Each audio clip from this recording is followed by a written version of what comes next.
Hello friends, welcome to our channel.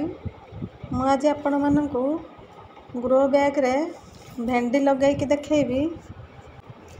देखंतु ए भेंडी गछ गुड़िक मु फेब्रुआरी मासर प्रथम सप्ताह रे लगाइथिली।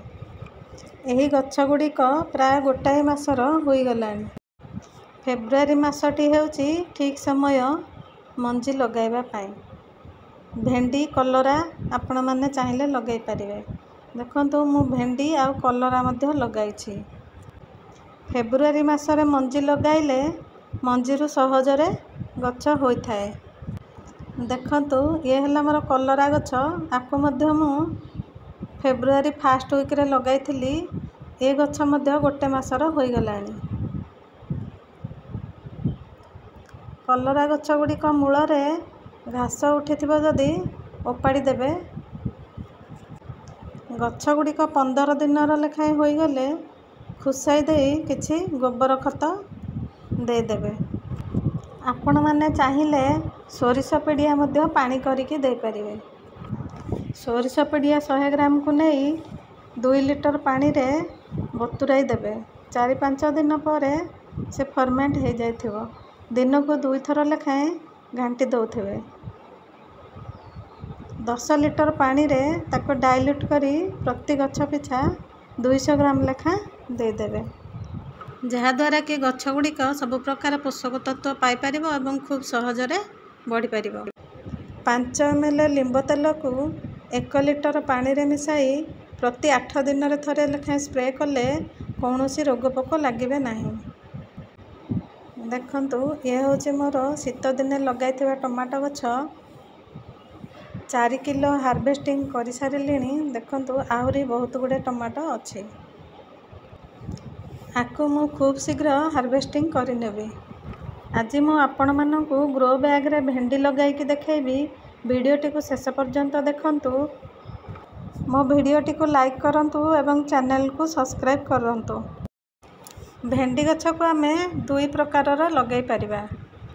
फास्ट ग्रो बैग रे माटी भर्ती करी डायरेक्ट मंजी को लगाई परिबा। सेकेंड टी हला डिस्पोजल ग्लास रे माटी भर्ती करी मंजी को लगाई देबा। सेथिरु गछ 15 दिनर किंबा मासकर होई गला परे ताकू आमे ग्रो बैग रे नै लगाई परिबा। जदि ग्रो बैग गुड़िक आपण मानकर खाली नाही ताले आपण माने ए डिस्पोजल ग्लास रे लगाई पछरे चाहिले लगाई परिबे। माटी गुड़ी को ग्रो बैग रु खाली करी 2-4 दिन पर्यंत भलो भावे खरारे सुखाई दबा। जहा द्वारा माटी गुड़िक रे कौनसी रोग पोक थिले से गुड़िक मरि जाई थाए। गछ लगेबा पई वेल ड्रेन माटी प्रस्तुत कले पानी देले संगे संगे ड्रेन आउट हो जाई थाए। वेल ड्रेन माटी प्रस्तुत करिबा पई normal soil 50%, cow dung compost 30%, cocopeat किंबा बाली 20% नबागु पड़िबो। देखंतु ए माटी मोर होचे पुराणा माटी। माको भलो भावे खरारे सुखाई देछि। जेहेतु एथरे आगरो मु सब मिसाई थिली तेणु अल्प परिमाण रे मु गोबर खत मिसाई देली। आ किछि पाउंस मिसाई देली। फॉस्फोरस रो अभाव हबो नाही। आ किछि हळदी दे देले गछरे पिंपुड़ी लागिबे नाही। आ किछि चून दे देले गछर कैल्शियम अभाव हेबो नाही। ताको भलो भाबरे मिसाई देबा। ग्रो बैग रे कोणा थिले भलो कि पानी ड्रेन आउट होई परिबो। देखंतु तळे किछि सुखिला पत्र दे देबा। तापरे किछि घास दे देबा। देकी माटी दे देबा एवं भलो भाबे ताको दाबी दाबी समान कर देबा। देखंतु ग्रो बैग रो 4 भाग रो गोटे भाग मु सुखिला पत्र और घास नै जाईछि। आउ 2 भाग माटी नै जाईछि। आउ गोटे भाग माटी गछ 15 दिनर होई गला परे दबा। प्रथमे भलो भावे पानी दे देबा। जहा फल रे माटी गुड़िक भलो कि बसी जिवो। तापरे मंजी लगाइबा। जेहेतु मोर एटा बड़ साइज ग्रो बैग तेणु करी मु 3टी मंजी लगाइबी। आपणकर जदि छोट साइज बैग होइथिबो ताले आपण 2टा मंजी लगाई परिबे।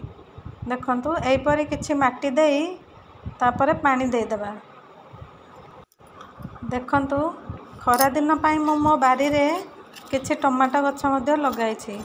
ଛାତ ଉପରେ ପ୍ରବଳ ଖରା ହୋଇଗଲାଣି, ସେଇଥିପାଇଁ ମୁଁ ତଳେ କିଛି ଟମାଟୋ ଗଛ ଆଉ କିଛି ବାଇଗଣ ଗଛ ମଧ୍ୟ ଲଗାଇ ଦେଇଛି।